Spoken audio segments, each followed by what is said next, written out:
اعوذ باللہ من الشیطان الرجیم بسم اللہ الرحمن الرحیم۔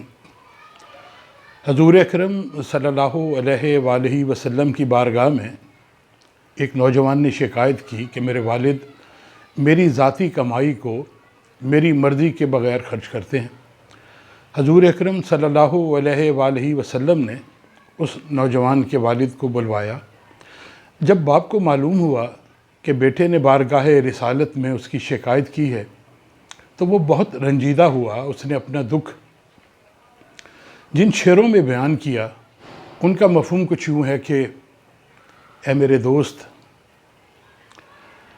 اے میرے بیٹے، جس دن تو پیدا ہوا اس دن میں نے اپنے لیے جینا چھوڑ دیا اور اپنی زندگی تیرے نام کر دی۔ تیرے لیے سرد و گرم موسموں کی شدت سے لڑا، حالات کے فولادی جبڑوں سے رزق نکالا، خود بھوکا رہا تجھے کھلایا، تجھے پروان چڑھانے کے لیے اپنی جوانی اور صحت برباد کی، اپنے جذبات کو روند ڈالا، خواہشات کو کچل دیا۔ تو بیمار ہوتا تو میں تیرے مر جانے کے خوف سے ساری رات جاگتا رہتا۔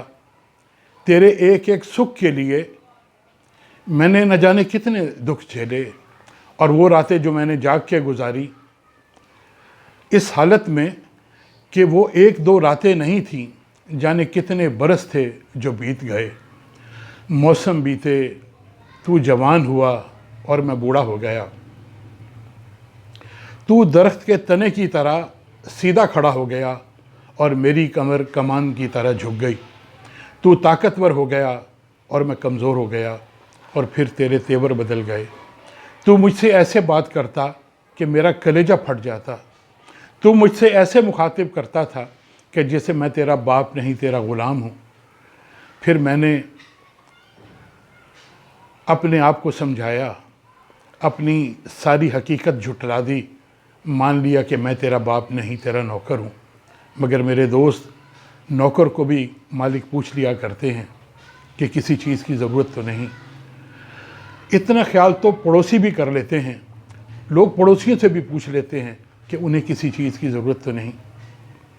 نبی کریم صلی اللہ علیہ وآلہ وسلم نے جب یہ دکھ بھرے اشعار سنے تو آپ اپنے جذبات پہ قابو نہ رکھ سکے، اور آپ کی آنکھوں میں اتنے آنسو آئے کہ آپ کی داڑھی مبارک تر ہو گئی۔ آپ نے اس نوجوان کو اس کے لباس سے پکڑا اور جھنجھوڑا اور فرمایا کہ تو اپنے باپ پر مقدمہ کرتا ہے، چلا جا یہاں سے، تو اور تیرا مال تیرے باپ کا ہے۔ اللہ رب العزت ہمیں اپنے والدین کی نافرمانی سے بچائے۔ جن کے والدین اس دنیا میں حیات ہیں، اللہ ان کو صحت والی لمبی زندگی دے، اور اولاد اپنے والدین کی خدمت کریں، اور جن کے والدین اس دنیا سے رخصت ہو گئے ہیں اللہ ان کی مغفرت فرمائے، ان کے درجات بلند فرمائے، اور ان کی قبروں کو جنت کے باغوں میں سے باغ بنائے۔ آمین۔